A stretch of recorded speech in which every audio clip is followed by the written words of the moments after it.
এখানে কেন ঘুমাচ্ছে? মনে হয় ঘুম বেশি আছে। তাই বলে এখানে মাটিতে ঘুমাবে লোকটা? মা নাকি বাবা অজ্ঞান হয়ে গেল? কি বলিস অজ্ঞান হয়ে গেছে? তাহলে ডেকে দেখি, যদি না উঠে তাহলে বুঝবো অজ্ঞান হয়ে গেছে। এই এই উঠো, এই মনে তো হচ্ছে অজ্ঞানই হয়ে গেছে। তাইলে একটু পানি ছিটাই। হ্যাঁ মা পানি। এই হ্যাঁ আমার কি হয়েছিল? তুমি কি ঘুমাই গেছিলা? হ্যাঁ জানি না তো, হঠাৎ করে মাথা চক্কর দিয়ে উঠলো, বমি বমি লাগলো, তারপর আর কিছু মনে নাই। কি হয়েছে কিছুই তো বুঝলাম না। আচ্ছা আমি মনে হয় বুঝছি, তোমার যেহেতু বমি বমি লাগে তুমি মনে হয় প্রেগনেন্ট।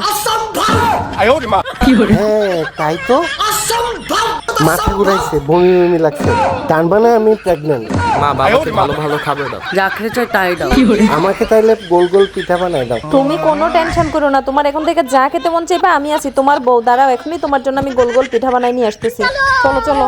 তো গোল দোকানের জামাই যেহেতু শরীরের এই অবস্থায় আমার কাছে গোল গোল পিঠা খাইতে চেয়েছে, সেই কারণে আমি কোনো রকম ডাল বিলম্ব না করে TQIU এর এই সুন্দর ডাব্বাটা নিয়ে চলে এসেছি। এটার নাম হইতেছে একের ভিতর তিন। এটার ভিতরে আপনি রান্না করতে পারবেন, স্টিমও করতে পারবেন, আবার এটার ফর্সাতে একটা তার লাগানোর জায়গা আছে, এখানে তারও লাগাইতে পারবেন। ডাব্বার ফর্সাতে কারেন্ট লাগিয়ে সুন্দর করে পানি দিয়ে লবণ দিয়ে হিদ্ধ হতে দিব। তারপরে হাতের মধ্যে নিয়ে নিব এখানে রাইস ফ্লাওয়ার, সোজা বাংলা ইহাকে সালের গুঁড়া বলে। আমি সালের গুঁড়ার সাথে অল্প পরিমাণে একটু আটাও মিক্সড করে নিয়েছি। তারপরে এখানে পানিটা যখন টকবক টকবক করবে তখন এই সালের গুঁড়া আর আটাটা সুন্দর করে ঢেলে দিব। তারপরে একটু নাড়াচাড়া করে এটা পুরোপুরি ঢাকনা দিব 5 মিনিটের জন্য। তারপরে নিয়ে নিব একটা বুড়া ডাব কড়াইয়া, মানে নারকল কড়াইয়া। তারপরে নিব এরকম একটা টাকমাথা। এটা টাকমাথা এটা কি দিছে আমার তো এখানে গুড় দরকার ছিল, এটা তো ও না, এটা গুড়ি। এই যে এটার ফর্সাটা দেখা গেছে, যার কারণে বুঝি নাই। গুড়টারে সুন্দর করে কুচুমুচু করে নিব। কুচুমুচু করে কুড়িয়ে রাখা নারকেলটার সাথে সুন্দর করে এরকম হাত দিয়ে মেখে লাল লাল করে নিব। নারকেলি গুড় মিশানো হয়ে গেলে ওদিকে জাতাজাতি শুরু করে দিব। ওই যে যেটা আমি একটু আগে ঢেকে রেখেছিলাম সেই জিনিসটা যেতে যেতে এরকম করে একটা ডো বানিয়ে নিব। ডোটারে তারপরে সুন্দর করে হাত দিয়ে যেতে যেতে যেতে যেতে চাউলের রুটি বানাই না সেরকম একটা ডো করে নিব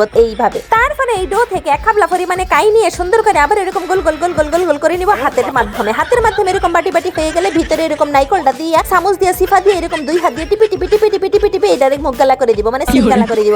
সিলগালা হয়ে গেলে আমরা চলে যাব আমাদের সেই স্টিমারের কাছে। মানে এটা বলেছিলাম শুরুতে একের ভিতর তিন, আজকে আমি এই স্টিমার কাজে লাগিয়ে দেখেন আমার স্বামীর মন চেয়েছে গোল গোল পিঠা খেতে, আমি এখন এই গোল গোল পিঠা বানিয়ে ফেলবো। তারপরে এটার উপরে সুন্দর করে কলা পাতা বিছিয়ে সাজিয়ে দিয়ে 15 মিনিটের জন্য সিদ্ধ হতে দিয়ে দিব। 15 মিনিট পরে চলে এসেছি ঢাকনা খুলতে। ঢাকনা খুলে দেখেন না কি সুন্দর ডিম ডিম পিঠাগুলো আমার রেডি হয়ে গেছে। তারপরে আমি এই সুন্দর ডিম ডিম পিঠাগুলোকে সিমটা দিয়ে এরকম সিফা দিয়ে তুলে নিবে একটা সুন্দর প্লেটের মধ্যে। দেখছেন নি কি সুন্দর হয়েছে? শুধুমাত্র দেখলে হবে না, খাইয়া বলতে হবে কেমন হয়েছে। তারপরে এটারে হাতের মধ্যে এরকম টিপা টিপি করলে দেখবেন যে কি সুন্দর স্পঞ্জি স্পঞ্জি হয়ে গেছে, দেখছেন? তারপরে জাতা দেওয়ার পরে কি সুন্দর ভিতরে মোলায়েম হয়ে গেছে।